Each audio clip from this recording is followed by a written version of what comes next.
Well, hello and welcome to the OBS Studio TLI Supplemental for Thursday, January 12th, 2023. This is Michael Levy, Webmaster of District 25 Toastmasters. Today, I'm going to share a little bit with you about what OBS Studio is all about. And we're going to go through several different things that will allow you to have a better understanding of how to use this software.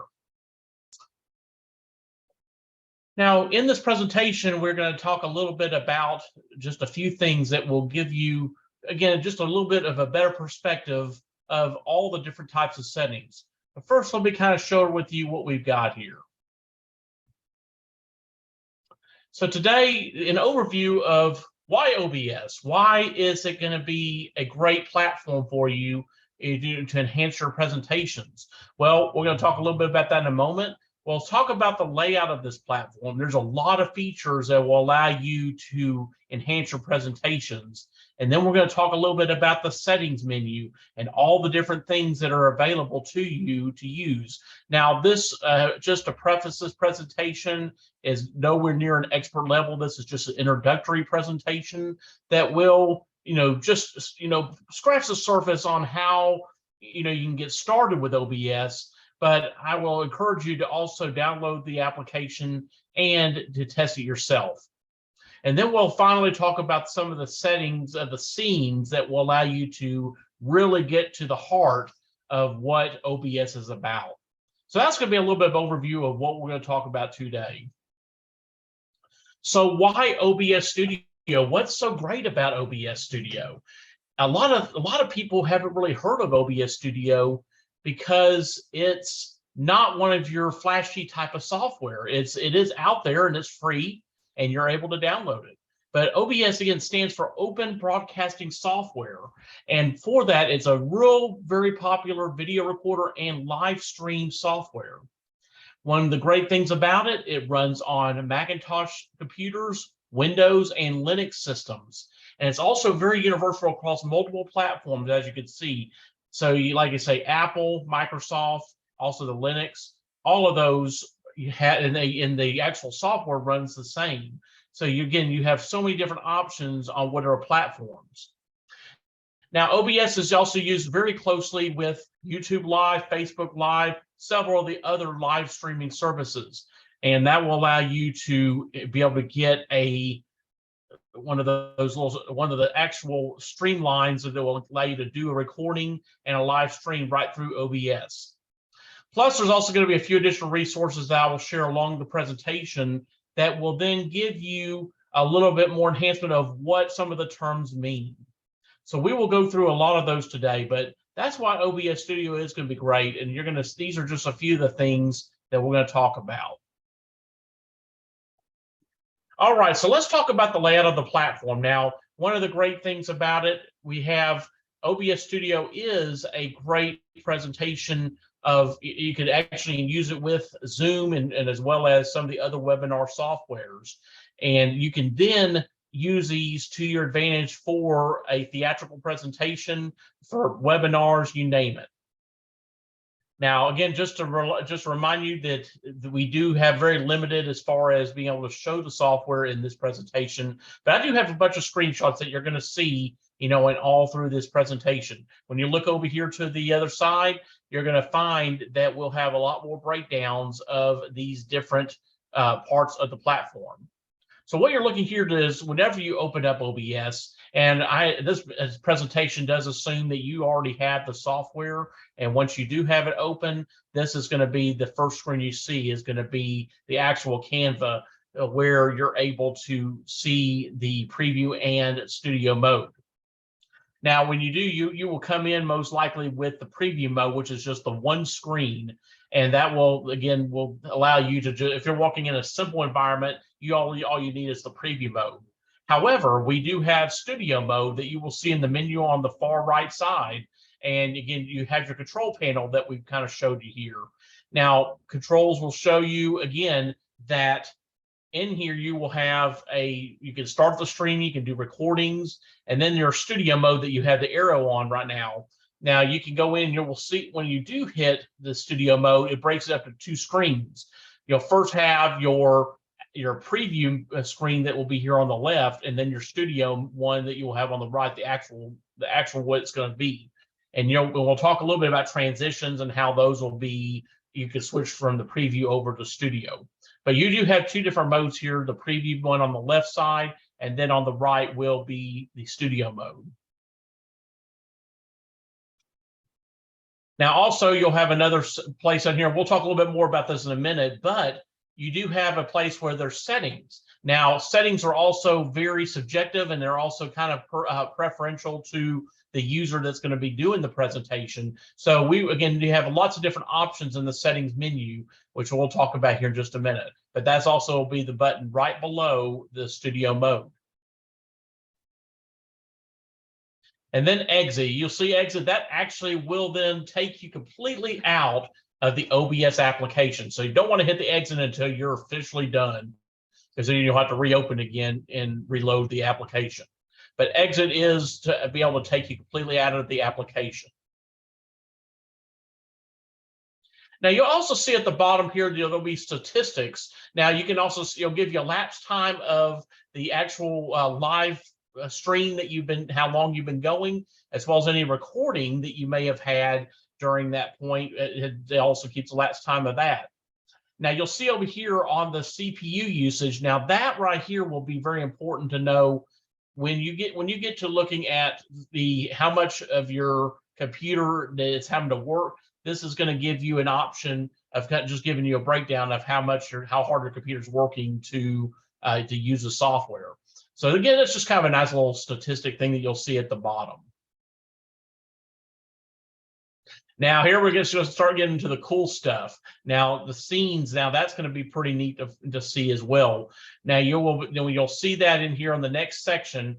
And when you go, you actually will be able to choose between different types of transitions, as well as like the one that's common is fade. That's the default that usually comes up. But you have also a few other options that I shared in here with you, like swiping the screen, sliding of the screen, also fading as well. So, I mean, there's a few other different types that are in here. But again, the scenes help you, change the way transitions of the scenes will take place. And remember, when you're also in studio mode, we were talking before about those transitions. Now, that transition section is also the same thing here. If you click this button, this will also bring those transitions over in the studio mode. So that's also one thing that you'll have as well. Then you got your audio mixer. Now, this part here is anything to deal with any of the adjustment of the volume levels, for any of the different elements or sources that you have in that live stream. So all of that can be controlled right here in the audio mixer panel. Now, sources panel. Now, this involves anything that you're going to involve as far as in your presentation, whether it be, your web cameras, different images, websites. Also, it could be a PowerPoint presentation. You just name it. I mean, all of these things, everything is considered a source that you can add into the presentation. So those will also allow you can add so many different ways. You can even do browser windows too, so you can show internet websites as well as part of your views. So that, again, the sources panel is where you can add those into your presentation. Then the scenes panel. Now, scenes is where you can then take these different assets. So when it comes to scenes, you can take your images, or you could take your web pages, and then you can also add those. You can actually make it so many scenes that you can make it transition your presentation into something like your scene right here, where you can have the window. When you have the window up here, you can then you can make it smaller. You can actually make the presentation even bigger. So, I mean, there's a lot of ways that you can adjust those things. But the scenes panel, again, allows you to make different configurations for the elements that you have for your live stream.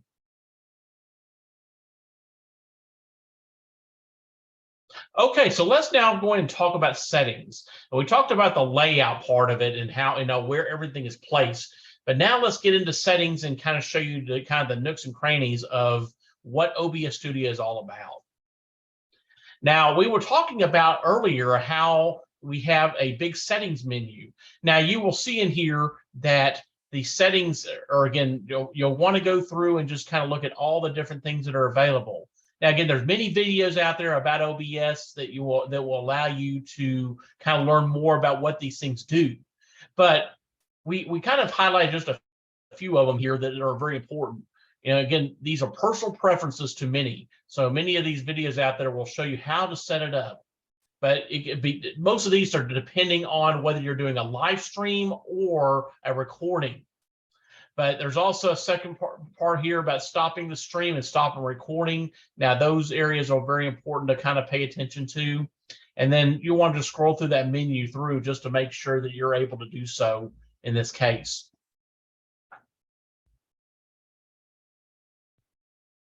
And then you got the stream settings. So in here, you have all the different streaming services that you will be able to choose from. Now, there's also, each of those will have a stream key that you'll have to grab from that actual service and then include that in the OBS that'll allow you to do a full live stream, from that source. I.e., if you go to YouTube and you want to do a YouTube stream, YouTube has the stream keys that are there from the YouTube account, and you will be able to grab those and put those into the blank right here where the stream key is, and that will allow you to be able to stream through OBS. So you'll paste that stream key in that blank, and then you'll be good to go from there. Now, the next part is the output settings. Now, in part, you'll want to go through and just see how you have a few different options on here. Now, I mentioned here, this is a part that is important, is you want to specify the output settings in the recording.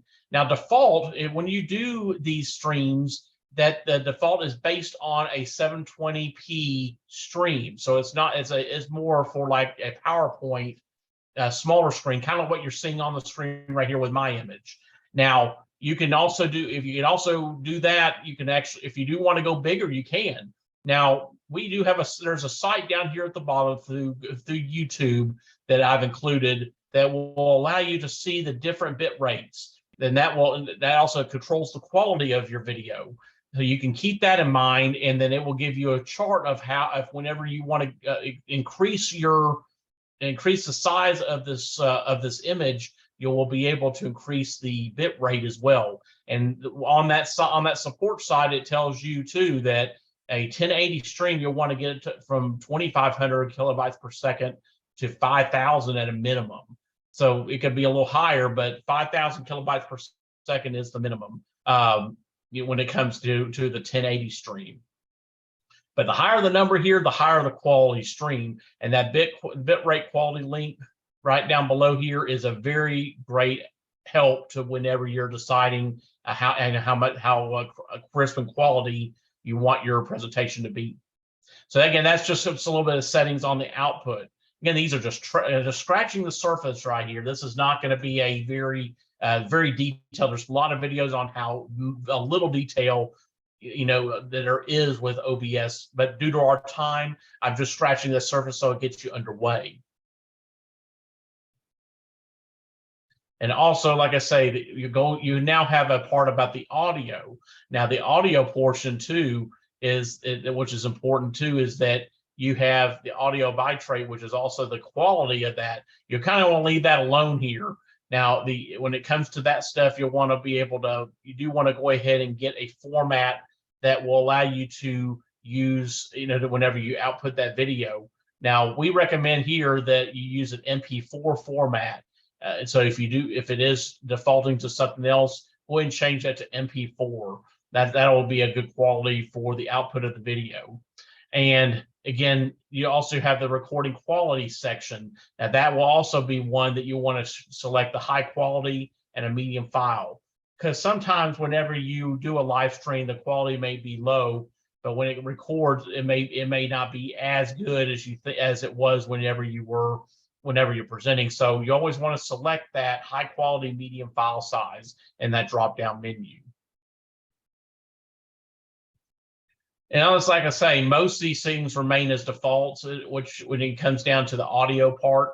Now you can also, when it comes to the channel, leave the stereo setting there. That one will actually be one that you'll just want to keep there. The one though that is going to be important though you want to look at is that mic auxiliary auto, just the one that does not have a number.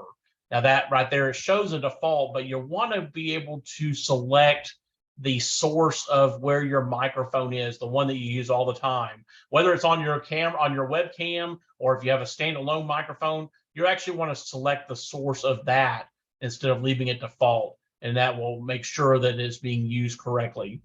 But again, whether it's a webcam or a real mic, select the actual source of what that is there instead of the default setting.